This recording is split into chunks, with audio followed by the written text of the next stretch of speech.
Excelente.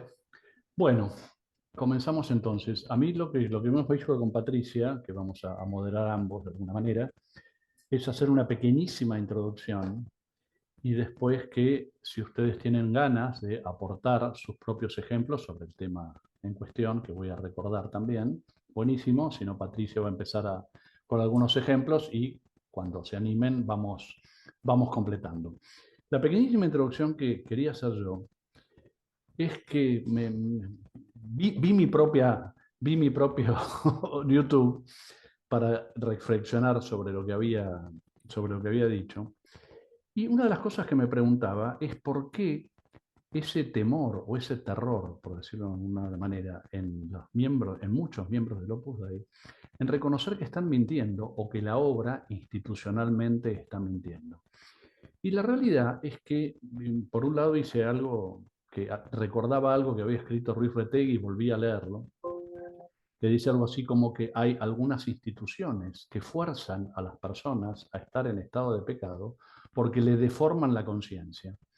Y eso me resonó bastante fuerte porque, como conté, y es una de las cosas que me autoimpactó del YouTube, es que yo en ese momento no tenía conciencia de que mentía.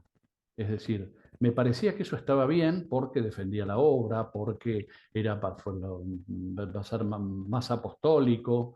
Eh, o sea, la verdad es que hay un tema importante que es que da la sensación, yo hablo con mucha gente, tampoco con tanta, pero con los que hablo del Opus Dei, es que no les parece que estén mintiendo, o en algunos casos se dan cuenta, pero en otros no se dan tanta cuenta de que hay algunas mentiras claras.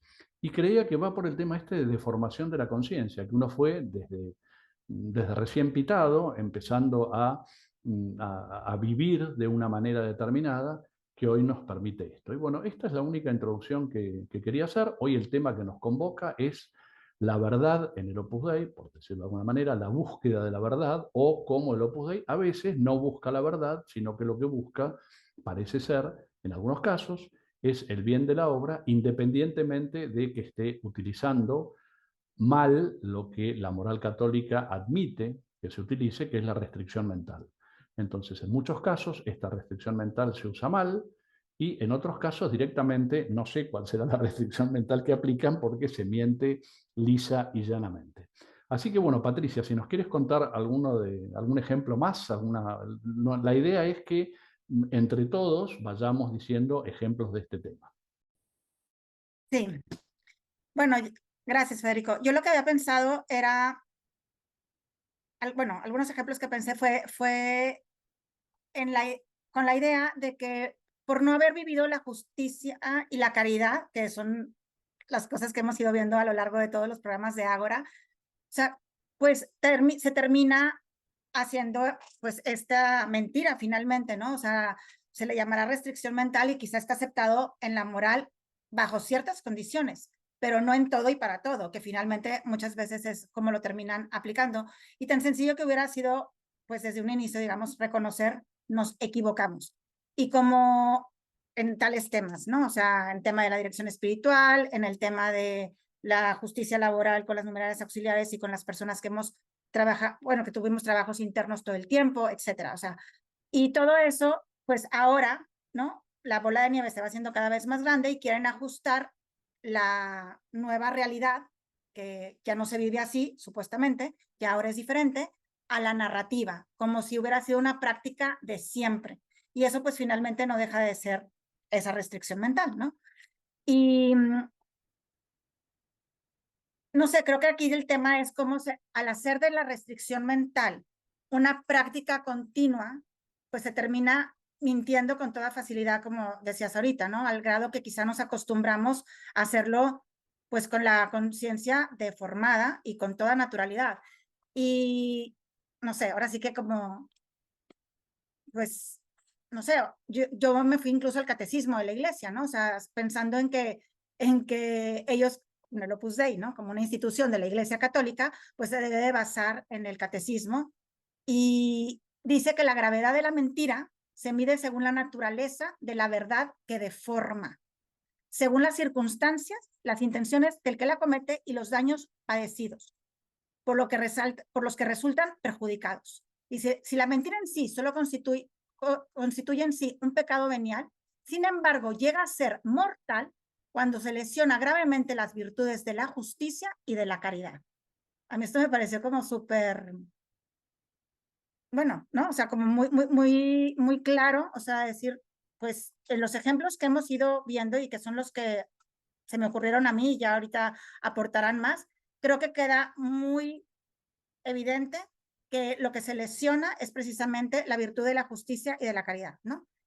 Digo, tema que es ya ahora sí que por todos conocido, pero no por eso menos importante, el tema de lo de las numerarias auxiliares, ¿no? O sea, como cuando salió la noticia bueno, el reportaje del Financial Times, esa entrevista bueno, entrevista que le hacen o esa nota de prensa que hace la directora de la asesoría central, cuando dice que, o sea, como no, con toda naturalidad diciendo no a las numerarias, bueno, no con toda naturalidad, porque realmente se ve que la pobre está muy nerviosa, pero a las numerarias auxiliares les pagan, ellas tienen contratos, tienen salarios, tienen cuentas de banco, son completamente autónomas en sus asuntos económicos, ¿no?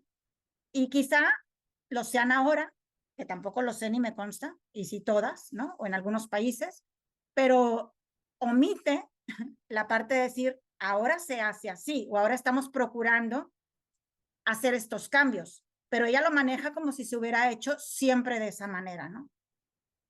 Incluso en la respuesta que dieron en esa ocasión, bueno, en parte de la respuesta, hacen alusión a un pedido público que hicieron numerarias auxiliares, donde dicen piden que se respete su libertad de estar en el Opus Dei y de la vocación que eligieron. No me acuerdo cómo lo manejan, pero nuevamente también ya en algún programa cuando se tocó este tema de lo del Financial Times, veíamos, ¿no? O sea, cómo es una petición que se hizo, que firmaron muchas numerarias auxiliares y que se vio que luego estaban algunos nombres repetidos, que algunas no eran las que habían firmado, que otras realmente no sabían exactamente por qué era.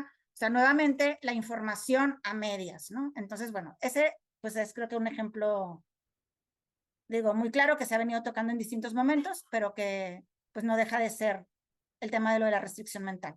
No sé si alguien más quiere intervenir o sigo con los otros ejemplos que había pensado.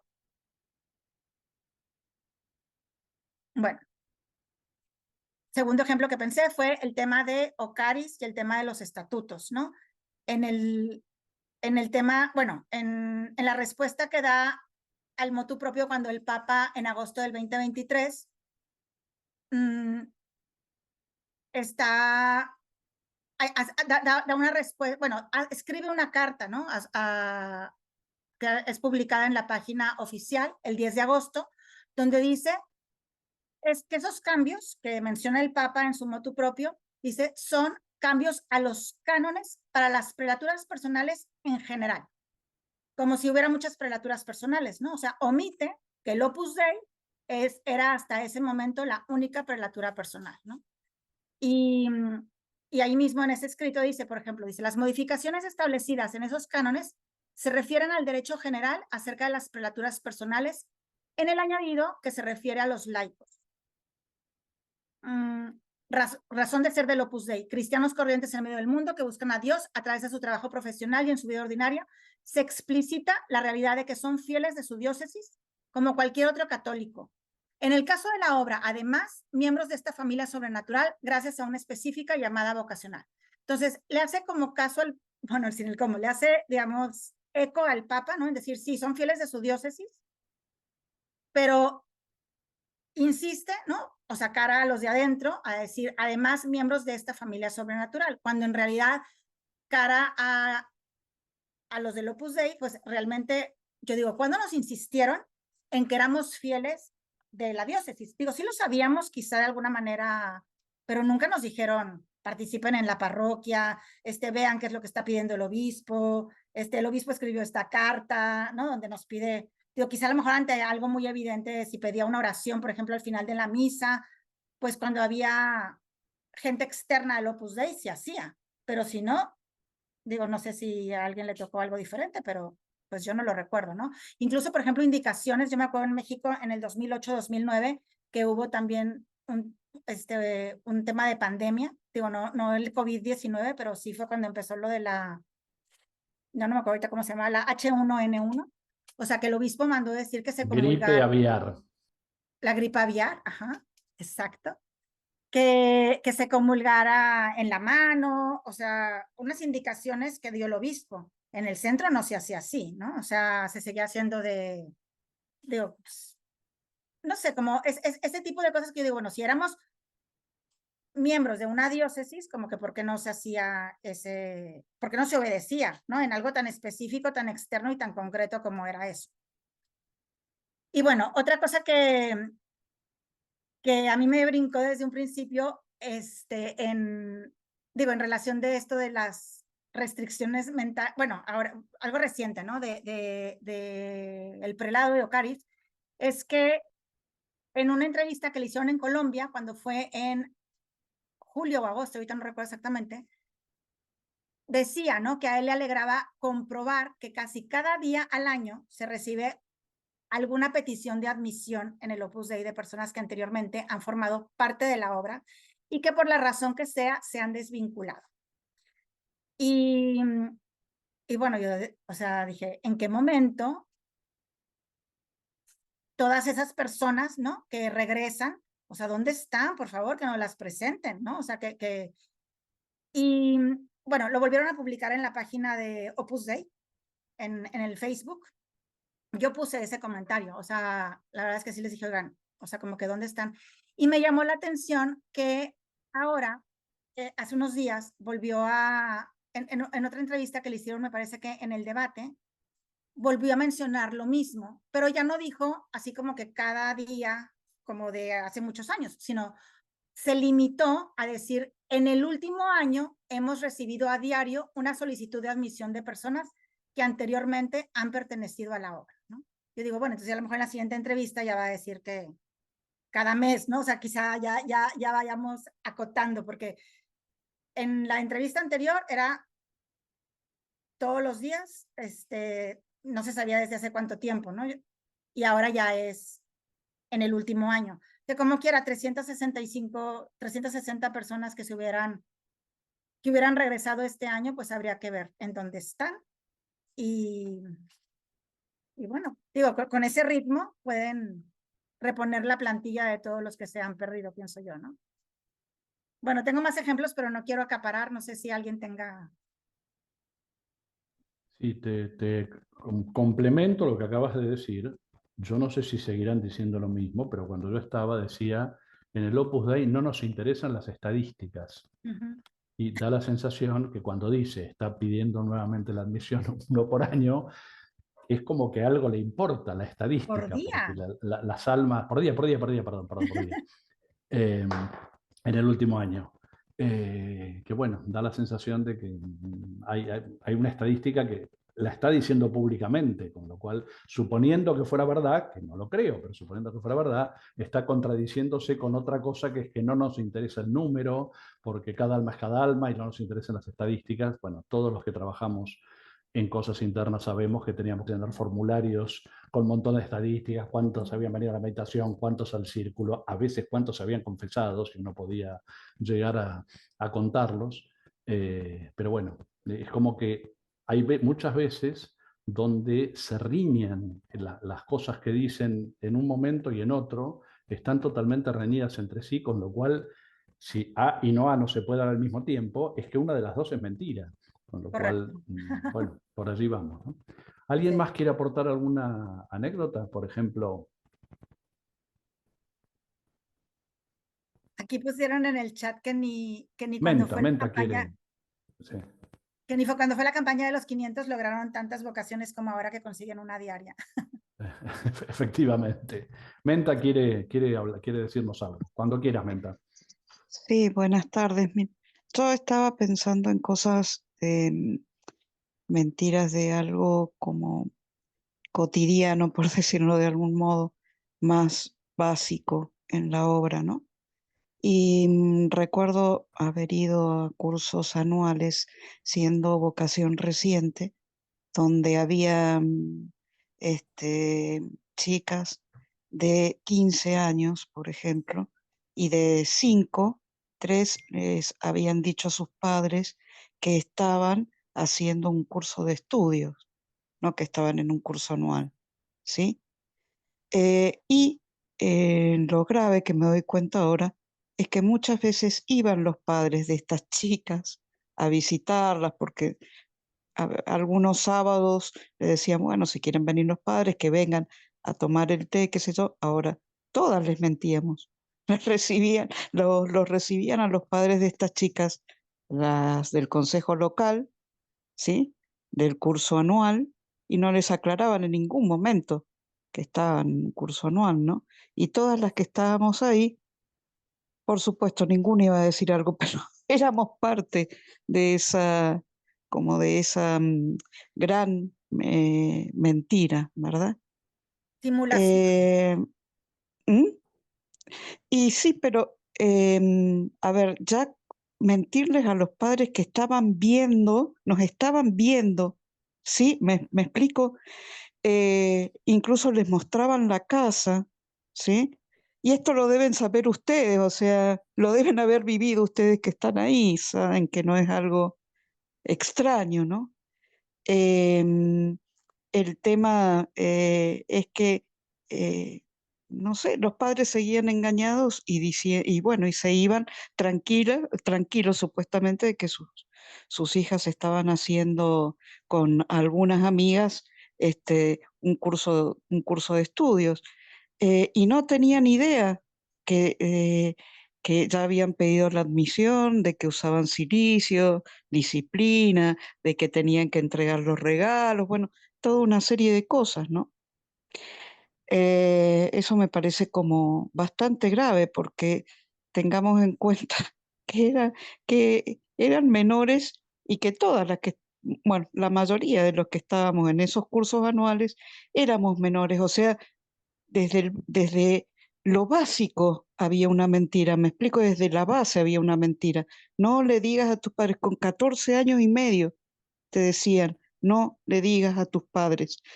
Viéndolo ahora es gravísimo, ¿no?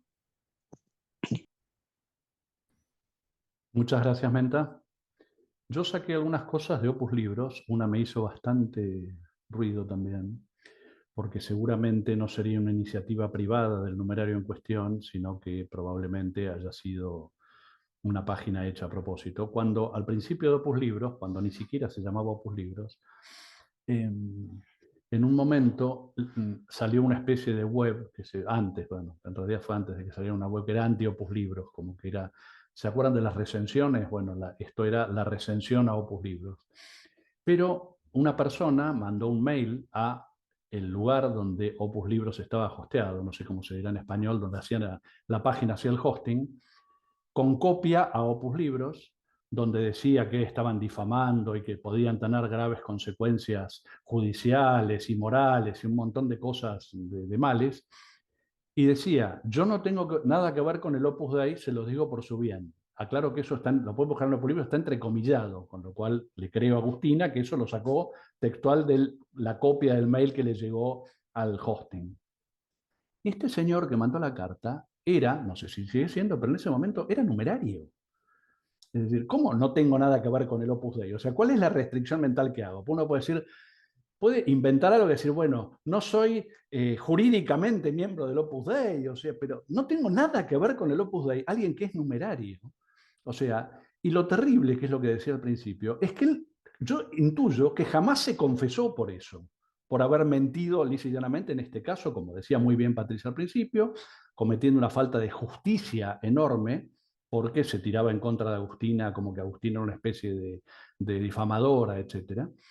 Pero yo, ¿por qué creo que nunca se debe haber confesado? Porque nunca pidió perdón. Y una de las cosas que exige el sacramento de la penitencia es que si uno se arrepienta, que rectifique y que repare. La reparación debería ser mandar un mail diciendo, no, no, todo lo que dicen corre por su cuenta, algunas cosas eran ciertas, otras eran falsas, pero, y yo no solo no tengo nada que ver con el Opus Dei, sino que soy numerario del Opus Dei.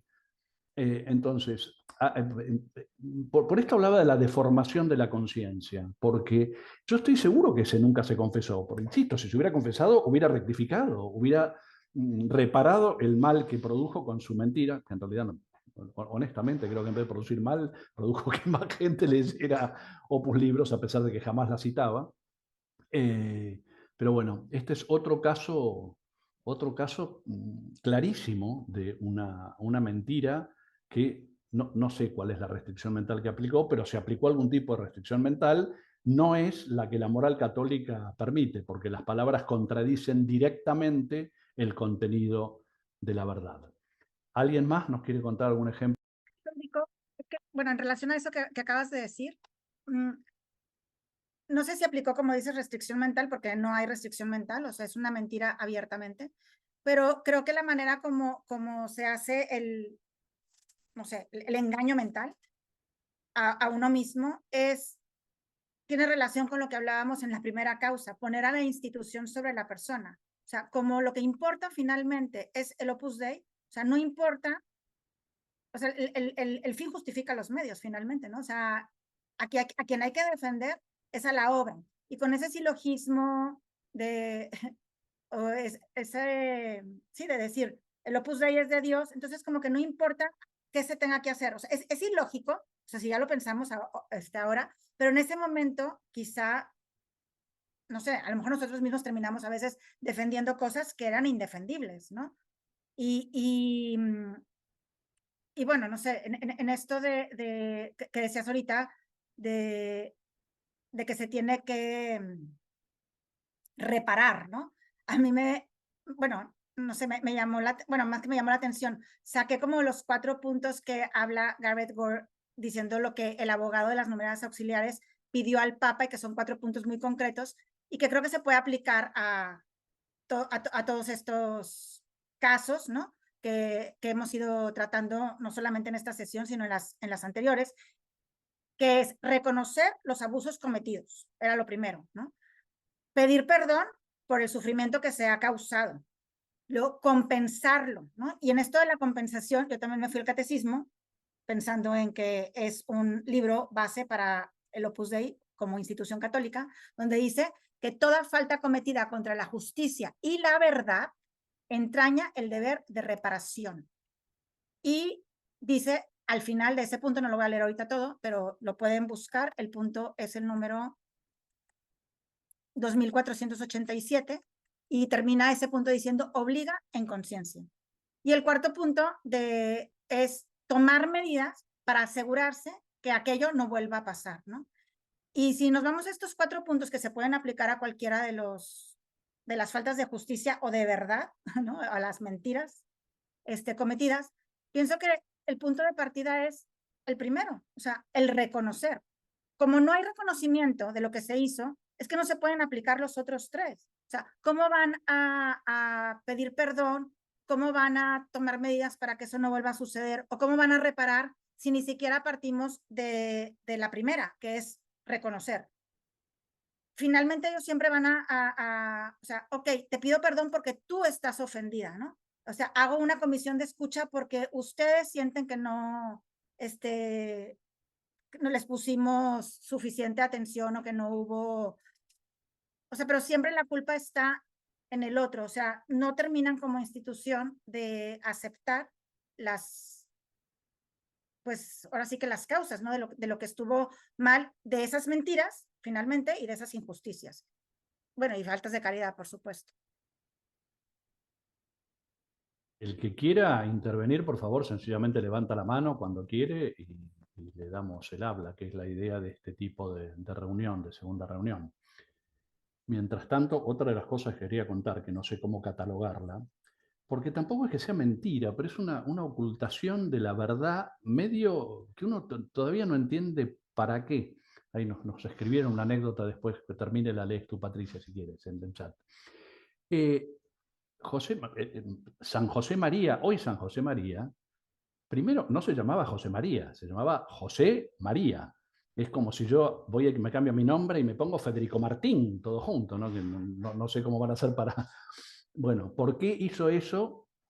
Bueno, ahora, se llamaba José María Escribá con B larga y Albás, que era su apellido, como en España, siempre los apellidos son el apellido de la mamá, perdón, del papá, y el apellido de la mamá. Así todos los españoles, antes era una I en el medio, ahora le sacaron la I, son 2 apellidos.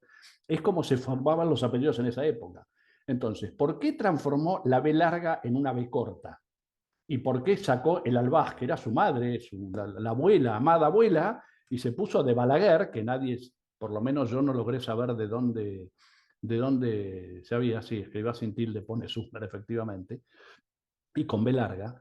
Entonces, ¿cuál es el motivo para hacer eso? ¿Cuál es la razón que justifica? Porque acuérdense también que cuando uno tiene que justificar por qué hace las cosas. No sé si para reclamar títulos, o sea, hay teorías, honestamente, yo siempre digo que lo que cuento es porque me sucedió a mí o a alguien en que tengo confianza. Lo que leí acerca de que pidió el título era falso y que Franco se lo concedió, etcétera, tampoco me consta. Pero lo que sí me consta, porque lo dice el mismo Pudey, o lo decía mismo, es que él se llamaba José, aparte, María, Escribá con B larga y Albaz. Y pasó a ser José María Escribá con B corta y acento en la A de Balaguer. Motivo, ignoro. La verdad es que bueno, ¿por qué hay que hacer eso? O sea, ¿cuál es la justificación para no decir la verdad? La verdad es que se llamaba José María Escribá y Albaz. Esa es la verdad. Entonces, para hacer todo el otro cambio, lo habrá hecho por razones que quiera, pero por lo menos explicámelas. Eso no, a ver si efectivamente esas razones son tan superiores a mantener la verdad con su nombre y apellido, e insisto, y dejar de lado a la abuela que tanto amaba, con perdón de la expresión, ¿no? ¿Querés leer la anécdota, Patricia? Sí, dice MXR.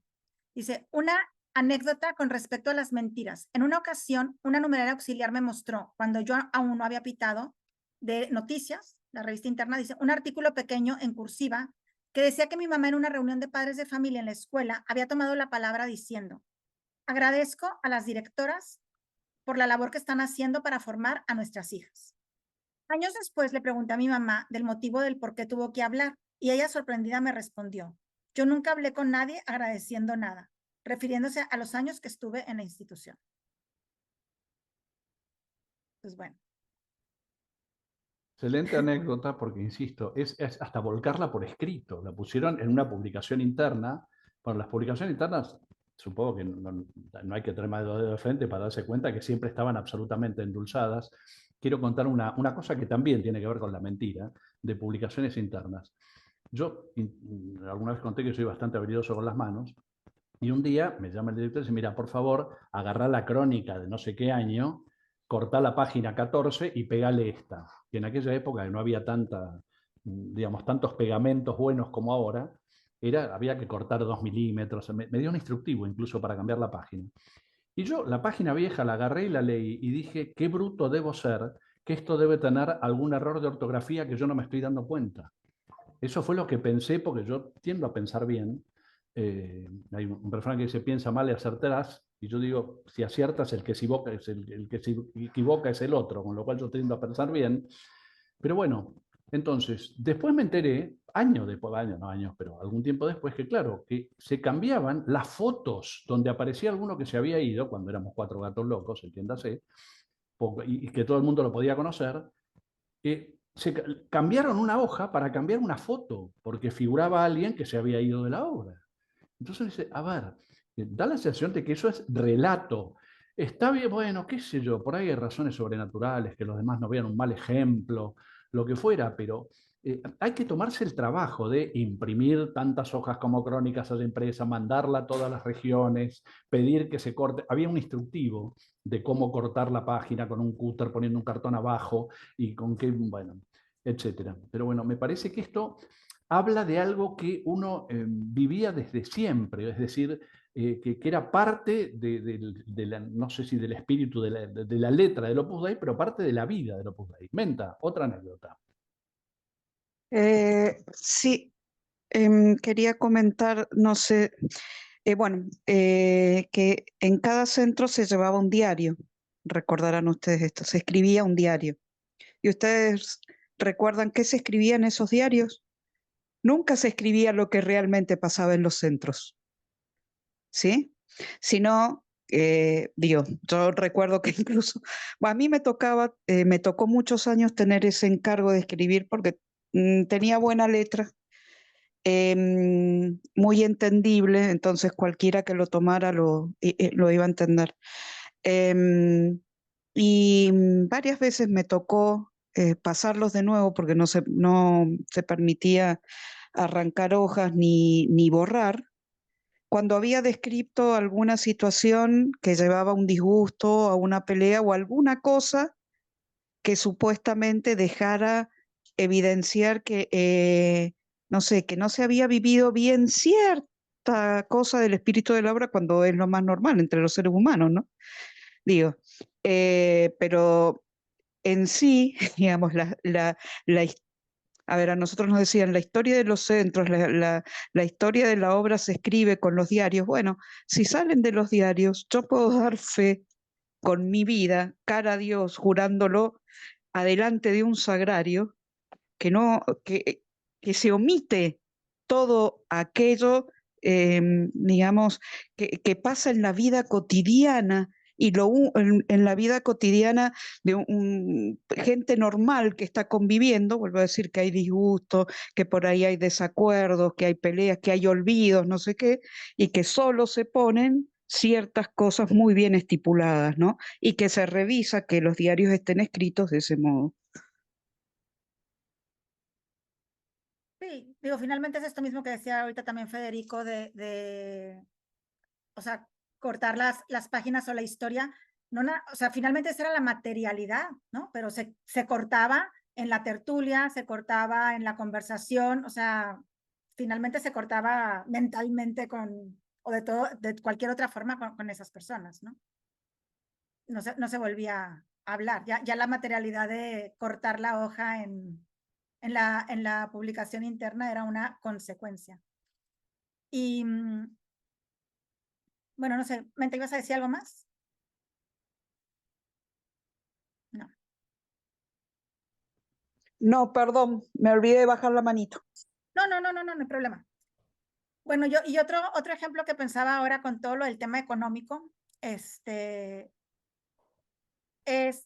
ahora sí que me topé con esta cita buscando otra cosa, pero lo uní, no sé si se acuerdan que antes de que se publicara el libro de Garrett, bueno, el libro de Garrett fue en octubre, pero desde antes, unos meses antes, el administrador de Italia dio una entrevista, de estas entrevistas como las hacen ellos, que ellos mismos se preguntan y se contestan, que alguien más de ellos le hace las preguntas y él contesta.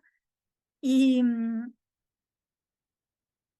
hay una parte de ese artículo o de esa entrevista que dice, como es sabido, el Opus Dei no se involucra en actividades mercantiles ni financieras, ¿no?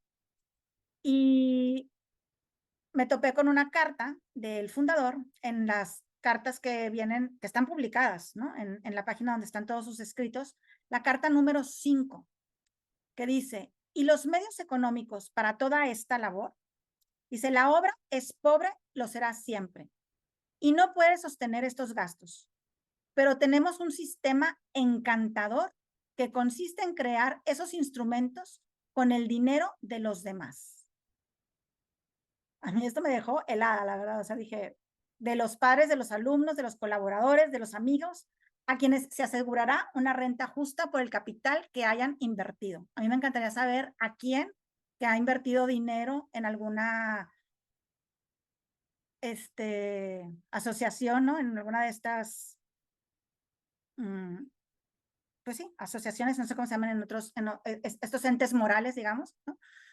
Le han retribuido renta por el capital que ha invertido, ¿no? Dice, y se les ofrecerá la ocasión de cooperar activamente y con generosidad para su mismo bien, para el bien de sus familias y para el bien de la sociedad en una fecunda labor cristiana. Y bueno, luego ya habla de las ayudas, de las subvenciones del Estado que tienen obligación de dar y de las entidades privadas que también pueden dar ayudas, ¿no? Pero sí me llamó mucho la atención o sea, que este sistema encantador de hacer las cosas con el dinero de los demás, ¿no? Y ahí de alguna manera está aceptando que, digo, ya deja tú el dinero de los demás, ¿no? O sea, realmente que la labor que si es de la obra, sí se hace con instrumentos apostólicos, ¿no? O se relaciona perfectamente aquí los instrumentos apostólicos con el dinero. Cuando dicen que es algo que está separado, que no tiene relación, que no tiene nada que ver, que el tema del Opus Dei es meramente algo inspiracional, etcétera, ¿no? Y bueno, no sé, todo este sistema, no sé si ya hayan leído el libro de Garrett Gore, pero hay también una frase que me llamó mucho la atención que dice que a pesar de todo lo que se ha dicho, dice sobre la transparencia y buenas prácticas del YESE, que es la escuela de negocios y que se podría aplicar a todas las escuelas de negocios que hay, que son obras corporativas, dice, es poco probable que las confusas finanzas que vinculan a la escuela de negocios con el Opus Dei se utilicen nunca como un caso de estudio, ¿no? O sea, si es algo tan transparente, si es algo en lo que no se miente, si es algo que es tan, pues sí, ¿no? Tan claro, o sea, porque realmente todo ese sistema tan bueno que tienen para obtener esos recursos económicos no se ha puesto como un caso de estudios en estas escuelas, ¿no? Y Albert quiere participar. Cuando quieras, Albert. Hola, hola. Sí, quería comentar, Patricia, lo que acabas de decir. ¿Es reciente ese comunicado que lo que acabas de contar? Lo publicaron como en julio, creo que en el mes de julio, luego te busco la fecha exacta. ¿Viene en la No, no, página? eso es suficiente, porque qué ridículo cuando Gareth, claro, que acaba de salir el libro, pero él cuenta todo lo contrario, que han traído un banco a la quiebra y que ellos Bueno, digan lo es contrario. que lo publicaron como preparando el tema, o sea, cuando ya sabían que se iba a publicar el libro.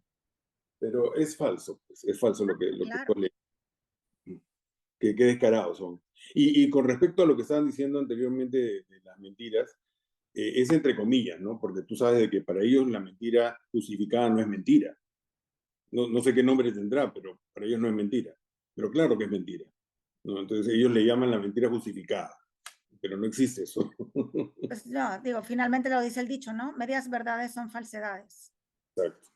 Si yo digo honestamente que jamás me dijeron que la mentira justificada no es mentira. Yo creo que me metieron en la cabeza sin decírmelo, porque si me hubieran dicho, creo que me hubiera resonado un poco más fuerte. No Honestamente lo digo, dicen creo que directamente. con estas palabras nunca me lo dijeron. No, nunca lo dijeron con esas palabras, pero es prácticamente, se nota. Sí, totalmente de acuerdo contigo. Fíjense además cosas que nosotros, digamos, este tema del manejo de la libertad en las cuestiones personales, profesionales, etcétera, que claro, en la letra está, pero está bastante reñido con que nos meten desde chiquititos que el que obedece no se equivoca, con que es de mal espíritu no obedecer a los directores porque a través de los directores nos viene la voluntad de Dios. Es decir, si yo pienso que cuando el director habla está hablando Dios y de eso empiezo a mamar desde que entro al Opus Dei a la tierna edad de los 14 o 15 años, o más tarde también, no hay ningún problema. Claro, después, ¿con qué criterio no obedezco en cuestiones profesionales o particulares diciendo, no, esto es una cuestión profesional? Yo aclaro, a mí me hicieron cambiar de carrera. No es que estoy hablando porque me lo contaron.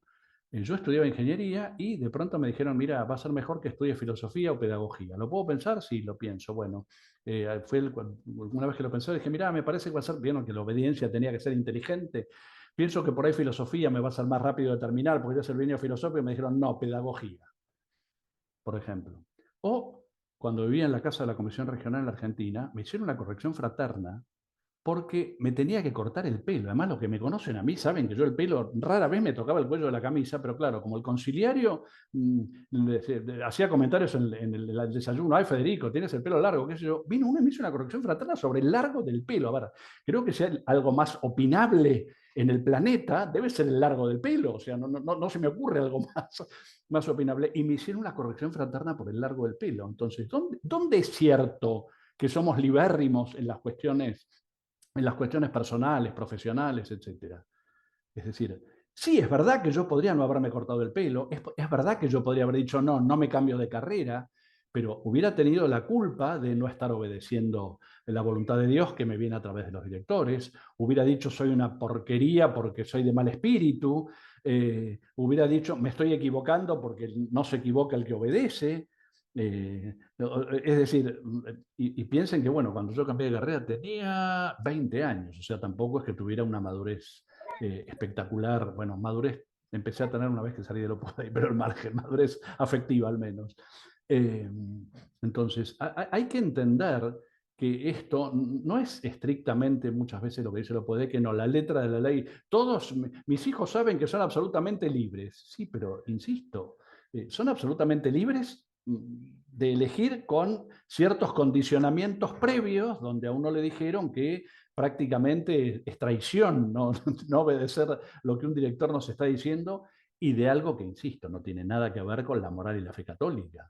Otro día, en la comisión regional, me hicieron la corrección fraterna, porque, bueno, vuelvo a decir, yo era habilidoso con las manos, la casa de la comisión se estaba haciendo, en el CUDES concretamente, y yo era uno de los que pintaba el techo, en andamios, qué sé yo, y uno dijo en la tertulia, ¡ay, qué lindo está quedando el oratorio de la comisión! Y dije, mira, a mí me parece un poco sobrecargado, el techo es petizo, encasetonados, pintados de verde, dorado, rojo, que probablemente, yo no digo que mi opinión fuera la mejor, pero di mi opinión sobre un techo. También la tertulia me hicieron una corrección fraterna, que cómo decía eso de un oratorio que estaba aprobado por la comisión regional. Bueno, flaco, porque no me gusta, ¿qué querés que te diga? Fue la primera vez en mi vida que reaccioné ante una corrección fraterna, diciendo, perdóname, vos eso lo consultaste, pues yo no podía creer que el director del centro, ¿no?, de la comisión, le hubiera dado posibilidades a esta persona de hacerme esa corrección fraterna, que graciosamente no se la había consultado. Bueno, fue peor. Le consultó al director del centro, y como el director del centro dijo que no, le consultó al sacerdote secretario, o sea, es peor el tema, el que le dijo que me hizo una corrección fraterna, porque no puedo opinar sobre un techo, o sobre un cielo raso, mejor dicho, fue el sacerdote secretario de la región, que luego fue conciliario, tampoco es que era un pichi.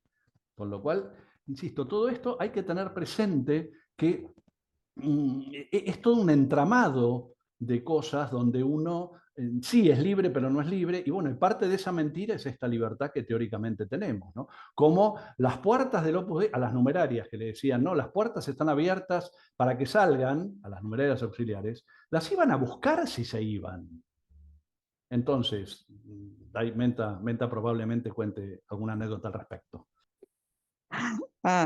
No pensaba hablar sobre eso, pero es real lo que estás contando, de que se las iba a buscar,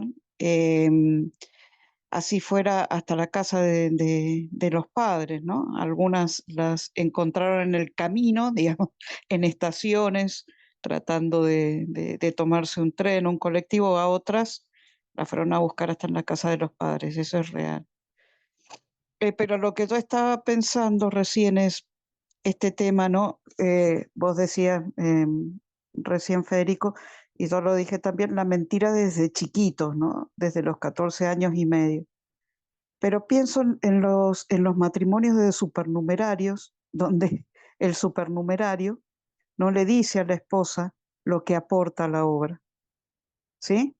Y estamos hablando generalmente de familias numerosas, donde las esposas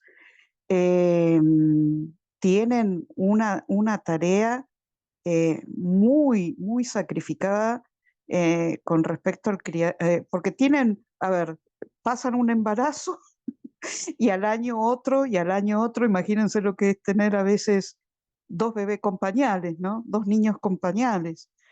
La necesidad de a veces tener alguna persona que las ayude, pero no le podían pedir eso al marido porque la obra era otro hijo más y tenían que dar la aportación como si fuera de otro hijo más, ¿no?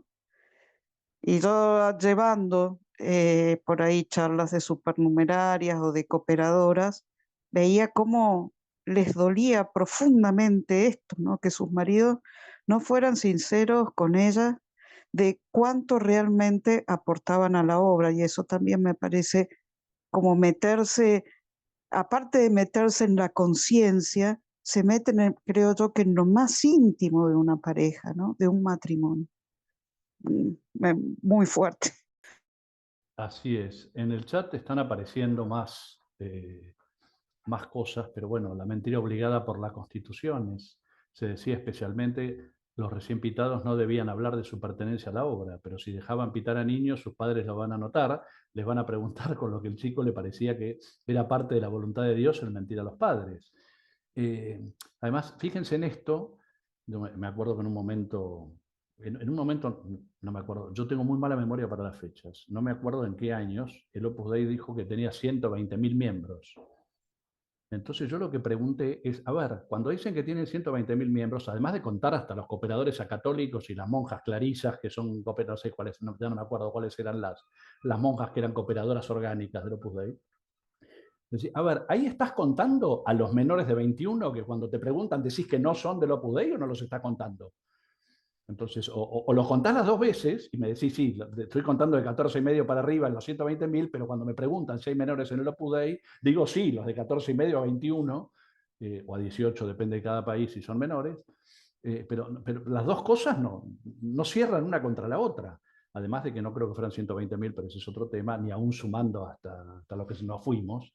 Eh, pero, pero bueno, eso es una opinión mía que puede estar equivocadísima y efectivamente eran 120.000, pero bueno, la verdad es que esta persona me dijo, sí, sí, en realidad te estoy sumando todo.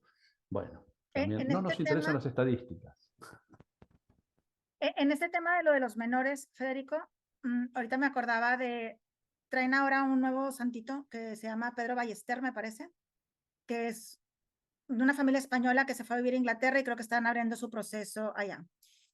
La verdad no he leído mucho, pero sí me detuve porque me llamó la atención que precisamente están con todo este tema que acaban de sacar también ellos, de que no pitan menores de edad, etcétera, etcétera, que no pueden ser de la obra. Y realmente cuando uno, o sea, y por otro lado están promoviendo el proceso de esta persona y cuando te pones a ver cuándo pidió la admisión siendo menor de edad, ¿no? Entonces ellos mismos se evidencian, ¿no? O sea, por lo menos si estás diciendo, si estás haciendo un discurso, una narrativa de que no pitan menores, pues, no sé, o sea, pon en pausa tu proceso y hazlo más, no sé, o sea, como que no es ni siquiera coherente con ellos mismos, ¿no? Pero bueno.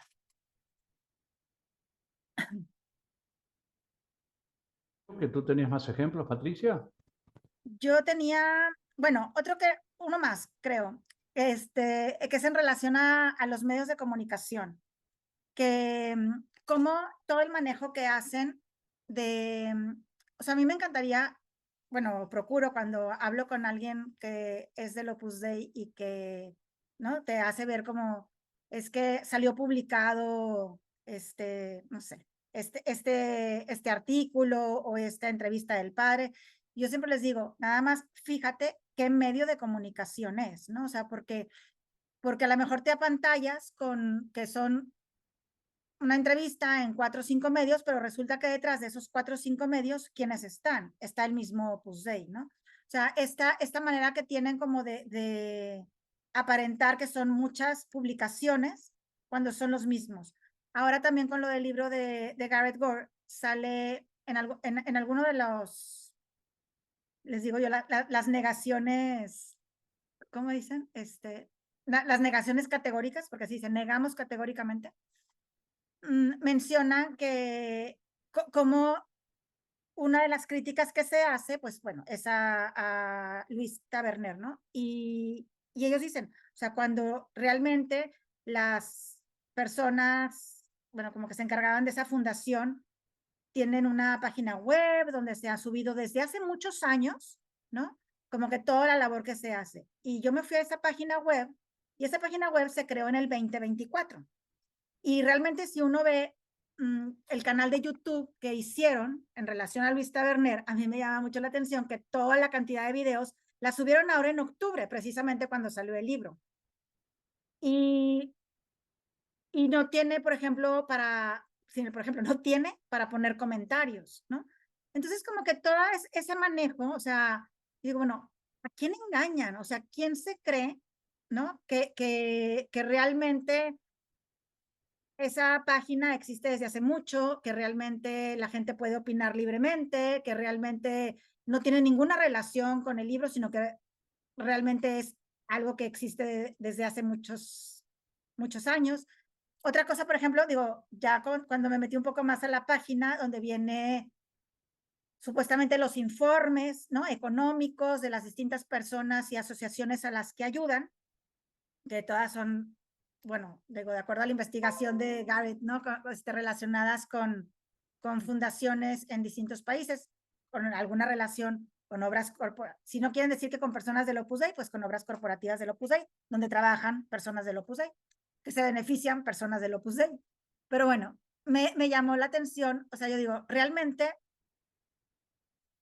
o sea, qué falta de profesionalidad, ya digamos, ya la transparencia y todo lo dejamos para otro momento, ¿no? Pero sí ellos santifican su trabajo con el tipo de informes económicos que presentan ahí, ¿no? O sea, no hay un balance económico, no hay unos estados de resultados, o sea, donde digan, aquí están los números de lo que se ha ayudado en estas fundaciones, de a quienes se ha destinado la ayuda. Ahí hay unas estadísticas así en porcentajes como todo nebuloso.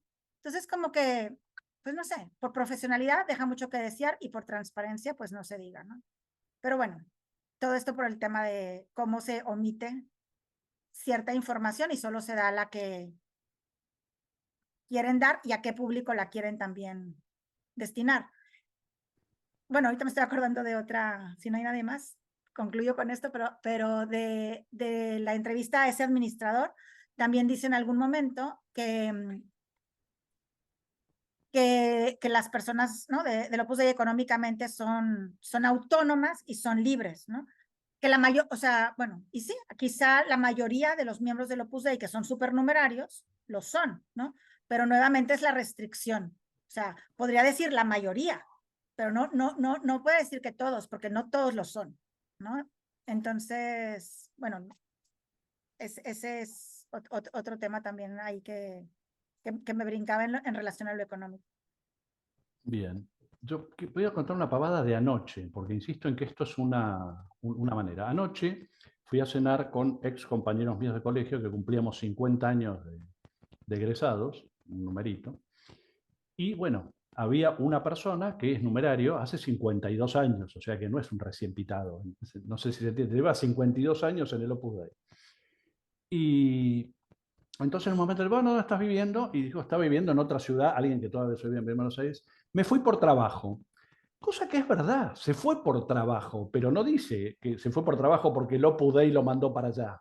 O sea, creo que fue al revés, que el Opus Dei lo mandó y allí empezó a trabajar en ese lugar. O sea, que se fue para hacer algo que el Opus Dei le mandó a hacer allí. Insisto, eso no es una mentira, pero está tan natural deformar la verdad. ¿Se imaginan que después de 52 años de que nos conocemos del colegio, podría haber dicho, no, mirá, yo soy numerario, se lo arrancaron con sacabocado? Bueno, ¿y sos casado? No, no soy casado. Bueno, ¿y por qué? Bueno, porque en realidad me hice miembro del Opus Dei. ¿Supernumerario o numerario? Le preguntó uno para que quedara claro que, no, numerario. Ah, bueno, todos sabían lo que era un numerario, con lo cual, pero todos sabían que era numerario además. Podría haber dicho, no, mirá, soy numerario y me fui a hacer cosas que Laura me pidió que me cambiara de ciudad. Y listo, nadie hubiera pasado nada, nadie hubiera dicho, ay, qué mal. Pero es como que está incorporado, no contar, no decir, está incorporado, e insisto, éramos compañeros de colegio, con lo cual todos sabían que era numerario, ¿no? Así que bueno, y otro tema que no quiero abundar, pero están apareciendo por aquí, es el tema de las famosas labores personales. Nuevamente con una anécdota. Hace muy poco, un exalumno de del primer colegio de varones de la Argentina publica en su Facebook la publicidad la primera publicidad que hizo ese colegio hace muchísimos años, porque su papá difunto, que era supernumerario, era uno de los miembros del grupo promotor, fundador. Entonces yo, que soy bastante quisquilloso para leer las cosas, veo que la dirección que figuraba para informes e inscripción, aclaro una cosa, los colegios del Opus en Argentina son de una asociación civil que se llama APDES, Asociación para la Promoción Deportiva, Educativa y Social. Lo que eran los centros de la obra, en ese momento había muy pocos, concretamente 3 en ese instante, que eran el SEC, la calle, se lo llamaba Montevideo, porque era la calle Montevideo, el Caldén y Los Aleros, que era el centro de estudios, eran de una asociación que se llamaba Asociación para el Fomento de la Cultura, que teóricamente ninguna de las dos, o sea, el Opus Dei no tiene nada que ver con ellas. Ahora, la dirección para informes e inscripción del colegio que no es del Opus estaba en la oficina de la Asociación para el Fomento de la Cultura, que tampoco es del Opus. Entonces dice, a ver, ¿qué? ¿Se conocieron, se cruzaron y dice, ay, no, yo te presto la oficina? O sea, hay cosas, vuelvo a decir, que esto de ocultar la verdad es como que nos lo metieron, yo casi tuve que hacer, bueno, no, casi no, tuve que hacer una especie de curso para desmentalizarme con esto de que vale la restricción mental en cualquier momento, etcétera. Pero bueno, ahí está Albert nuevamente levantando. Sí, Federico, justamente a lo que acabas de mencionar, yo me has hecho recordar que cuando yo preguntaba y decía, pero ¿por qué ocultan? ¿Por qué este misterio, estos secretos? Es porque las cosas de la casa no se tienen que ventilar por fuera. ¿No te acuerdas que decían eso? Que todo había que ventilar, dejarlo dentro de la casa porque no es para los trapitos al sol. No me acuerdo cuál era La ropa sucia se lava en casa. una cosa de esas, sí. Sí, Y pero esa era la perdón que te interrumpa, Albert, pero no estamos hablando de cosas malas. Ser numerario es una cosa buena, no es un trapo sucio. Sí, O sea, pero eso es lo que decían. Ellos justificaban ese misterio, ocultar las cosas. Ujú. Hay varias anécdotas que ha puesto María Luisa, que me pide el equipo de Ágora que si las leo. ¿Te parece bien, Federico? por favor, Una es Patricia. en relación con don Álvaro, dice, bueno, no sé si me estoy saltando algunas y sí me dicen, pero dice, don Álvaro va a Pozo Albero unos meses antes de morir. Y los que estábamos ahí nos dimos cuenta de que estaba cansado, la memoria le fallaba. La numeraria que hablaba con mi madre en un círculo después de esto dijo que el padre estaba estupendamente. Mi madre comentó lo que ella había visto, que estaba cansado, que la memoria estaba regular. Y la numeraria le cortó y le dijo, no, el padre está estupendo. Y punto. Bueno. Perdón, y sigue, porque dice, Sumar dice, estuvo en Pozalbero ese día, y María Sí. Luisa le pregunta, ¿recuerdas cómo don Álvaro le dijo a una numeraria que cuidara bien a su marido y a sus hijos? Se ve que o no la reconoció o también que, digamos, no debía estar, ¿no? A pesar de que, Claro. bueno, se ocultaban estas cosas. Y luego dice, ya, alguien pone de Pedro Ballester que en el último curso de retiro que estuvo en el 2023, o sea, muy reciente, la lectura del comedor era una biografía de este chaval, Pedro Ballester. Bueno, y acá también pone María Luisa, cuando Alexa murió, contaban que se había asegurado que hiciera la admisión antes de morir para que fuera una santa más de la obra. Bueno, no ha sido santa todavía, solo tiene una película estrujante, la de Camino. Ahí Paco nos está contando el famoso tema de los colegios concertados en España, para los que no son españoles. Yo tampoco lo soy, pero estudio educación, así que los colegios concertados son colegios que de alguna manera reciben financiación por parte del Estado. Y teóricamente, antes del 20, en realidad esto pasó antes, debían decidir si renunciaban a esa concertación o se hacían mixtos.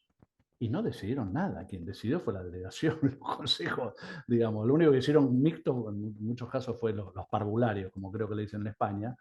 Pero bueno, no es que el colegio dijo, no, nos conviene seguir siendo concertados, entonces, bueno, voy a hacer mixto y, bueno, Pero los padres son los dueños de los colegios, ¿no? Sí, los padres son los dueños de los colegios, efectivamente. Pero bueno, siempre la Comisión Regional de cada país o las delegaciones fueron las que tuvieron las últimas palabras sobre las autoridades de los colegios, sobre, en muchos casos, los profesores de los colegios. Bueno, está plagado Por lo menos de los anécdotas. directivos. No sé si recuerdan a Satur, de Opus Libros, que trabajó muchos años en un colegio de estos, labor personal, y contaba las anécdotas, que sacaban a gente capacitada para poner un numerario joven que necesitaba trabajo, ¿no? Y eso no lo hacía la asociación en cuestión, sino que se hacía por mandato directamente de la delegación, ¿no? Y cuando hablo de mandato lo digo con todas las de la ley, no era una sugerencia, era un mandato. ¿Alguien más desea contar alguna anécdota personal? Perdón, Sí, quería comentar algo, perdón, no, me olvidé de levantar la mano. no hay Digo, problema. aquí entre las personas que estamos hoy presentes, ¿no? Hay alguna que sabe sobre esto. El colegio del cual habla mucho Paula Vistagnino, ¿no? El ICES, UICIED, que ella llama colegios de mucamas, y bueno, que eran estas escuelas que se levantaban para ver si se conseguían vocaciones de numerarias auxiliares. Hay varias numerarias auxiliares, por ejemplo, que nunca supieron que ese colegio no les daba la formación completa, no hacían la secundaria completa. Eso, Federico, vos lo debés saber. ¿Te acuerdas cuando había polimodal? En esa época, bueno, no era el secundario completo. Les daban en un momento el secundario básico.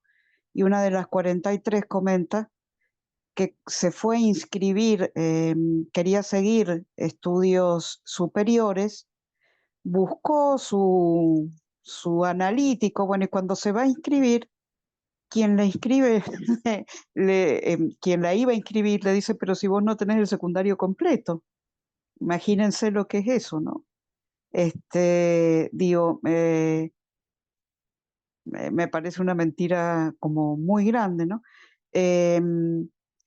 Y después también recuerdo muchas veces, bueno, a mí me tocó también hacer proyectos para pedir dinero para levantar distintas, por ejemplo, colegios como el ICES, ¿no? O el ICES. Y uno no decía específicamente qué era lo que iba a pasar ahí, para lo que realmente se iba, el dinero se iba a usar para la construcción, sí, pero lo que se decía era para que vinieran chicas del interior a formarse, punto. Eso era lo que se le decía a las entidades del mundo, porque a veces se pedían entidades de distintos continentes. Me acuerdo que una vez nos financiaron una construcción de una institución de Australia, y lo recuerdo muy bien porque recibíamos dólares australianos y era recontra difícil cambiarlos, pero nunca se era claro para lo que iban a ser usadas esas instituciones, y era mucho el dinero que daban, era para la construcción completa. Eso. Bien, muchísimas gracias, Menta. Se nos pasó la hora que teóricamente tenemos asignada, así que si quieren, lo que hacemos es, bueno, dejamos de grabar y si algunos quieren quedarse, creo que no hay ningún inconveniente en que lo hagamos, pero sería bueno respetar el tema de una hora por cómo funcionan las vidas de ahora. Así que, bueno, muchísimas gracias a todos los que por el chat o directamente han opinado alguna anécdota. Y bueno, ahora si quieren dejar de grabar,